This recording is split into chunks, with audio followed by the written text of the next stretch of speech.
Hello बच्चों, आज हम अपने हिंदी की पाठ्य पुस्तक क्षितिज भाग 2 से सूरदास जी का जीवन परिचय पढ़ेंगे। सूरदास जी के पद हमारे सिलेबस में हैं, इसलिए हमें उनका जीवन परिचय अवश्य मालूम होना चाहिए।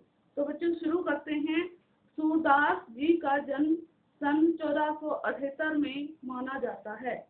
एक मान्यता के अनुसार उनका जन्म मथुरा के निकट रुनकसा या रेणुका क्षेत्र में हुआ, जबकि दूसरी मान्यता के अनुसार उनका जन्म स्थान दिल्ली के पास ही माना जाता है। महाप्रभु वल्लभाचार्य के शिष्य सूरदास अष्टछाप के कवियों में सर्वाधिक प्रसिद्ध थे। बेटा, अष्टछाप क्या होता है? जो हिंदी साहित्य का भक्ति काल था, उसमें कृष्ण भक्त 8 कवि मुख्य रूप से हुए थे और उन 8 कवियों के समूह को ही अष्टछाप के कवि कहा जाता है। तो बच्चों आगे सुनिए। वे मथुरा और वृंदावन के बीच गौ घाट पर रहते थे और श्रीनाथ जी के मंदिर में भजन कीर्तन करते थे। सन 1883 में पारसोली में उनका निधन हुआ।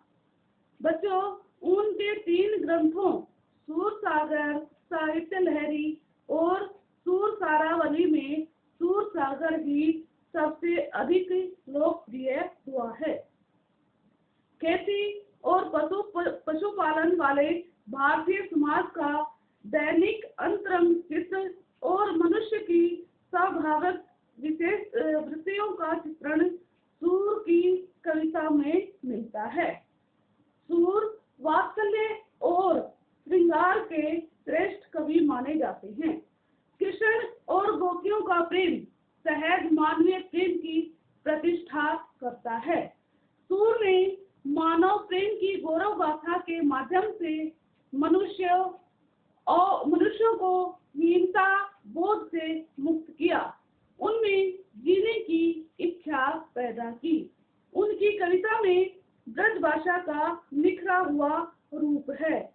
बच्चों, वह चली आ रही लोक गीतों की परंपरा की ही श्रेष्ठ कड़ी है। बच्चों, यहाँ सूरसागर के भ्रमर गीत के 4 पद लिए गए हैं। कृष्ण ने मथुरा जाने के बाद स्वयं न लौटकर उद्धव के जरिए गोपियों के पास संदेश भेजा था। उद्धव ने निर्गुण ब्रह्म एवं योग का उपदेश देकर गोपियों की विरह वेदना को शांत करने का प्रयास किया।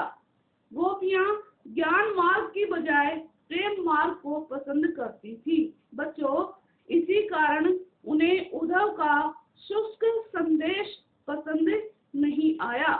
तभी वहां एक भौरा आ पहुंचा।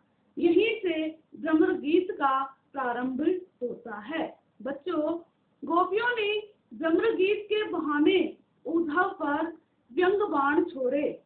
पहले पद में गोपियों की यह शिकायत वाजिब लगती है कि यदि उद्धव कभी स्नेह के धागे से बंधे होते तो वे विरह की वेदना को अनुभूत अवश्य कर पाते।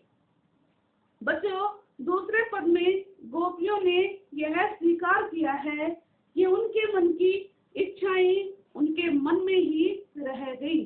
कृष्ण के प्रति उनके प्रेम की गहराई को अभिव्यक्त करती है।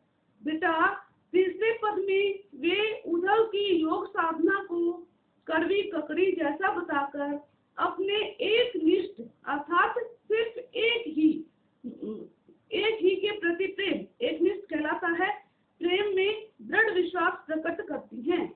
चौथे पद में उद्धव को ताना मारती हैं कि कृष्ण ने अब राजनीति पढ़ ली है। अतः अंत में गोपियों द्वारा उद्धव को राजधर्म याद दिलाया जाना सूरदास की लोकधर्मिता को दर्शाता है। लोकधर्मिता में लोक में संसार में लोगों को धर्म के नियमों पर चलना चाहिए। इस प्रकार बच्चों, आपने सूरदास जी के जीवन के परिचय का अध्ययन किया और उसके बारे में काफी जान लिया। धन्यवाद।